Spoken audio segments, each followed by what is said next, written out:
बाकी है। बंगाली में हम एक बात बोलते हैं कि समय गेले साधन होबे ना। इसका मतलब यही है कि अगर समय चला गया तो साधना नहीं होगी, अगर भक्त रूठ गए तो आराधना नहीं होगी। और 3 से 303 से 240 के आंकड़े बोलते हैं कि इस बार जो आप चले गए तो दोबारा लौटने की संभावना नहीं होगी। सर, मैं धन्यवाद देना चाहती हूँ जादवपुर लोकसभा क्षेत्र के लोगों का, जिन्होंने मुझे भारी बहुमत से यहाँ पे जिता के भेजा और ये पैगाम दिया कि पश्चिम बंगाल में नफरत की रणनीति और धोखेबाजी की राजनीति नहीं चलेगी। बंगाल के हक के लिए यहाँ पे सवाल उठाने आई थी, वो बंगाल के लोगों की बात रखने यहाँ पे आई थी, लेकिन उनका माइक ऑफ कर दिया गया। आपके माध्यम से मैं सदन में, पिछले 10 सालों में 1,12,000 किसानों ने इस देश में आत्महत्या की। एनसीआरबी की एक रिपोर्ट के अनुसार 10 साल में हर दिन इस देश में एवरेज में 30 किसान हर दिन अपनी जान ले लेते हैं। आम आदमी के दूध, छाछ, लस्सी, दही, पनीर पर 5% की जीएसटी, क्रीम, कंडेंस्ड मिल्क, मक्खन, घी पर 12% की जीएसटी और अमीरों के हीरो पर सिर्फ 1.5% की जीएसटी। आइटम नंबर 20, सुश्री सयोनी घोष। बोलो। ये पहली बार की माननीय सदस्य चुना जी हाँ, बहुत अच्छी है सर, सुनिए इनका आगे देखिए। आप बीच में मत टोकना उनको और सलाह मत देना, आप पीछे सीट पे चल जाओ। सुनना चाहिए।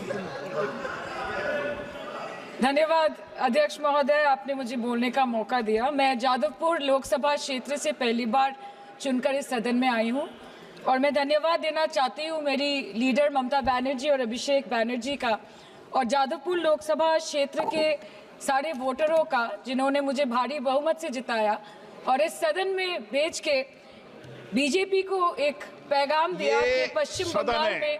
माननीय सदन में इन नेताओं को धन्यवाद नहीं होता। आप और ये संदेश सर, ये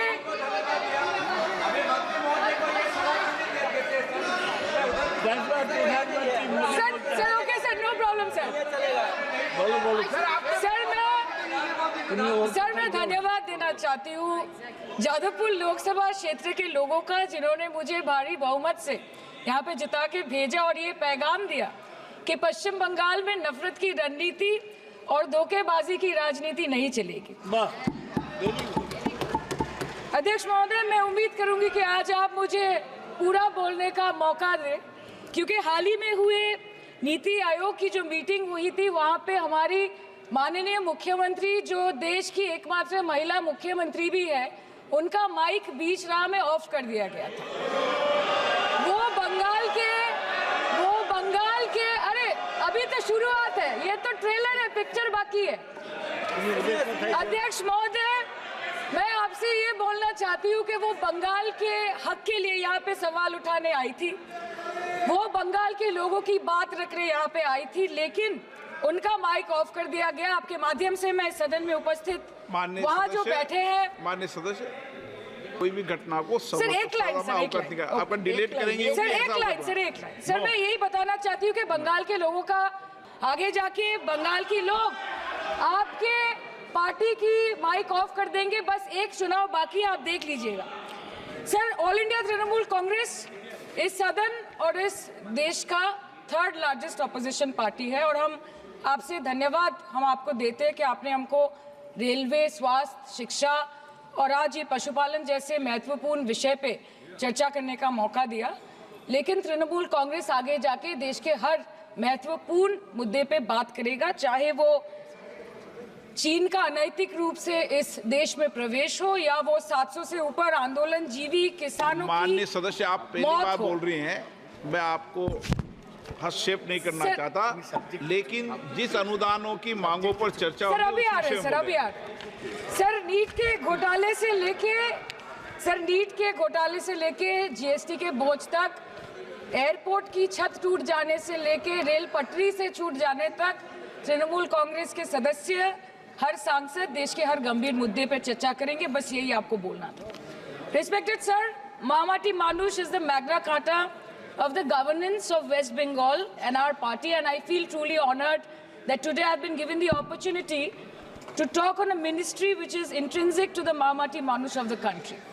हमारे किसान अपनी मवेशी को, अपनी फसल को माँ की तरफ पूछते हैं, जिस खेत में वो हल चलाते हैं उस जमीन को नमन करते हैं. But does this major sector get support from the government? Sir, Indian agriculture supplies around 58% of India's livelihood and is a principal source of income for half of the population, accounting for 17 to 18% of the country's GDP. 70% of India's rural poor depend on livestock and farm animals. But does this sector get what it deserves? इसका जवाब अगर आप देश के किसान से पूछेंगे तो वो आपको यही बात बोलेंगे कि चाय से शुरू हुई थी सरकार और गाय पे अटक गई और विकास की मौसी 10 साल में रास्ते में भटक गई. Sir, exorbitantly high cost of cattle and poultry feed under the mismanagement of this sector by the current government and wholesale fodder inflation hovering between 25% to 28.6% in the last 2 to 3 years, it is a 9-year high. Sir, किसान खुद क्या खाएंगे? अपने परिवार के लोगों का खिलाएंगे? अपनी गाय भैंस भेड़ बकरी को क्या खिलाएंगे? सर, ऐसे ही वारदात होते हैं जहां गरीबी से जूझता हुआ एक किसान उसको अपनी गाय भेड़ बकरी को बेचने में मजबूर करते हैं और अंत में जाके वो अपनी खुद की जान ले लेते हैं. सर, पिछले 10 सालों में 1,12,000 किसानों ने इस देश में आत्महत्या की. एनसीआरबी की एक रिपोर्ट के अनुसार 10 साल में हर दिन इस देश में एवरेज में 30 किसान हर दिन अपनी जान ले लेते हैं. सर, इस देश के लोगों का यही है किस्सा कि जिसको जिताया वो राजा की तरह जाएगा और जिन्होंने जिताया वो फकीर की तरह. सर, ये बहुत गौरक्षा की भी बातें करते हैं. देश के लोगों को ये पता होना चाहिए that there is a fodder crisis in India and the union minister has himself stated in a written reply in Rajya Sabha that yes, the country is deficit in fodder. So it means that cows are dying without food in government-owned goshalas, especially the BJP-ruled state. 74,000 cattle had died at Panjrapols in Sundarnagar and Banaskantha district of Gujarat in the last 3 years. 200 cows were found dead in Madhya Pradesh's Shivpuri district. 173 cows allegedly died in a week in Chhattisgarh.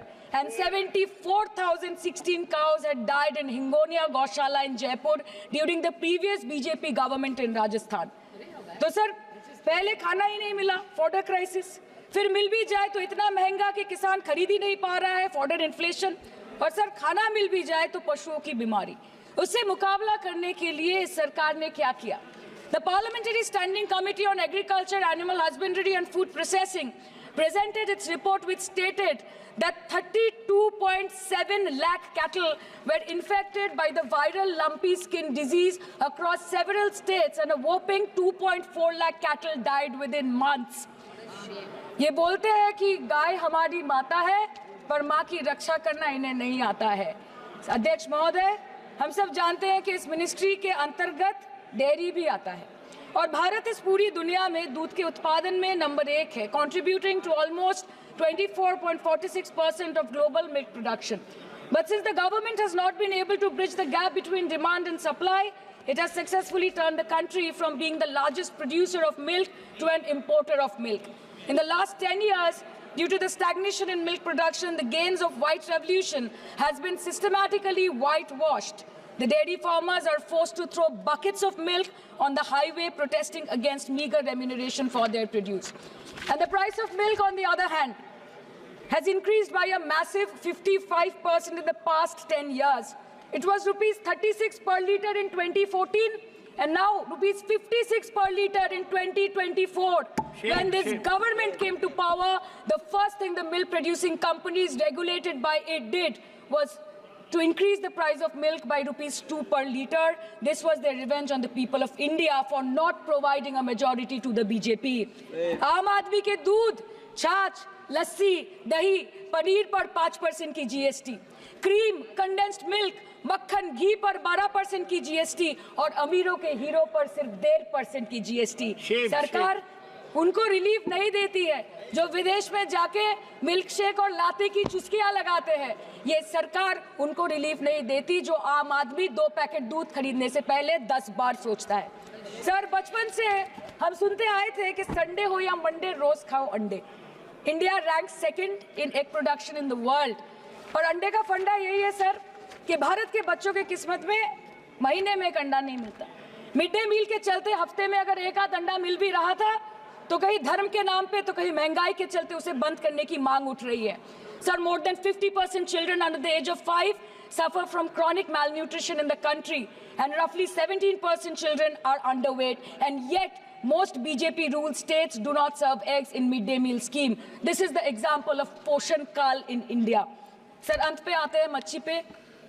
आप लोगों को ज्यादा पसंद नहीं, पर हम क्या करें, हम तो माछे भाते बंगाली है, हमको तो बोलना ही पड़ेगा.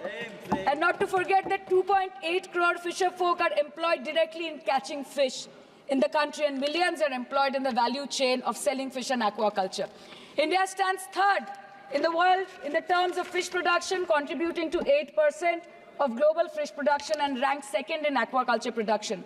The PM talks about blue revolution, but this government has allocated only 0.045% funds out of the total budget for the flagship scheme, Pradhan Mantri Matsya Sampad Yojana.